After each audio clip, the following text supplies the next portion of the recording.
آپ صلی اللہ علیہ وآلہ وسلم کی حدیث ہے، صحیح بخاری میں موجود ہے، حدیث نمبر 5707. آپ نے فرمایا لا عدوى ولا طیرۃ ولا ہامۃ ولا سفر، نہ تو کوئی بیماری متعدی ہے اور نہ ہی بدشگونی کا کوئی تصور ہے اور نہ ہی ہامہ کا کوئی تصور موجود ہے، ولا سفر، اور نہ ہی ماہ سفر منحوس ہے.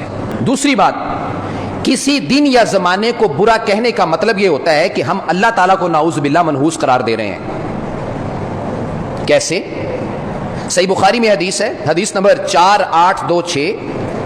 سیدنا ابو ہریرہ رضی اللہ تعالی عنہ اس کو روایت کرتے ہیں کہ رسول پاک صلی اللہ علیہ وسلم نے فرمایا کہ اللہ تعالیٰ فرماتا ہے، حدیث قدسی ہے، کہ ابن آدم مجھے اذیت دیتا ہے، مجھے تکلیف دیتا ہے. کیسے؟ یسب الدہر، یہ زمانے کو گالی دیتا ہے، زمانے کو برا بھلا کہتا ہے، اور میں زمانہ ہوں. زمانہ کیا ہوتا ہے؟ یہی سال، مہینے، ہفتے، عشرے، دن، یہی زمانہ ہے نا. یہ جو وقت گزرا ہے یہی زمانہ ہے نا. تو اگر ہم کسی زمانے کو، کسی مہینے کو، کسی دن کو منحوس قرار دے رہے ہیں تو نعوذ باللہ ہم اللہ تعالیٰ کو اذیت دے رہے ہیں. اس مہینے کو منحوس قرار دینے کا مطلب ہے کہ اللہ تعالیٰ کو منحوس قرار دینا. نعوذ باللہ من ذالک. بیدی الامر اقلب اللیل والنہار، اس حدیث کا اگلا حصہ ہے کہ سارے معاملات کا کنٹرول میرے ہاتھ میں ہے. سال، مہینے، دن، ہفتے، عشرے، کبھی دن کبھی رات، سورج کا نکلنا، چاند کا نکلنا، یہ سارے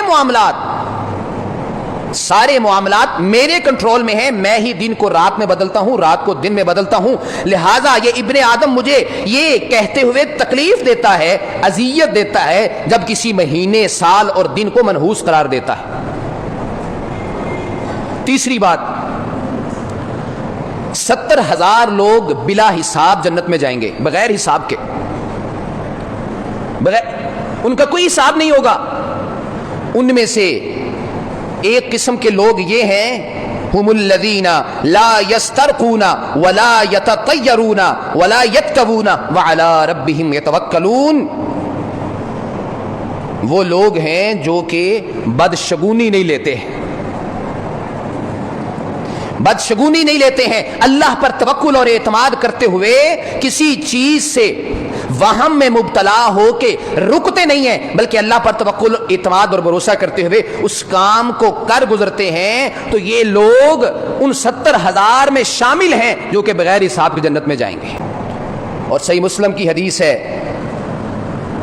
رسول پاک صلی اللہ علیہ وآلہ وسلم نے فرمایا، جس نے ہمارے دین میں کوئی نیا کام شروع کیا جو کہ آپ علیہ الصلوۃ والسلام، خلفائے اربعہ، دیگر اصحاب کرام رضوان اللہ علیہ مجمعین سے ثابت نہیں ہے تو وہ مردود ہے. اور جس نے کسی ایسی بدعت سیئہ کو جاری کر دیا وہ گمراہی کے رستے پر چل پڑا ہے. ان تمام دلائل کی روشنی میں یہ بات اظہر من الشمس ہے کہ کوئی وقت، کوئی دن، کوئی مہینہ، کوئی عشرہ، کوئی ہفتہ عظمت اور برکت والا تو ہو سکتا ہے، یعنی کسی دن، کسی ہفتے، کسی عشرے، کسی مہینے کو کسی دوسرے مہینے پر، کسی دوسرے دن پر، کسی دوسرے عشرے پر فضیلت اور برتری تو ہو سکتی ہے، لیکن کسی دن کو نحوست کے ساتھ خاص کر دینا، کسی مہینے کو نحوست کے ساتھ خاص کر دینا، یہ بالکل بھی درست نہیں ہے. تمام دن، تمام مہینے یہ اللہ نے پیدا کیے ہیں، اور انسان ان دنوں میں جو بھی کام کرتا ہے، ہر وہ دن مبارک ہے جس میں کوئی نیک کام کرتا ہے، اللہ تعالیٰ کی فرما برداری والا کام کرتا ہے، اور ہر وہ دن نحوست والا ہے جس میں وہ اللہ کی نافرمانی کرتا ہے.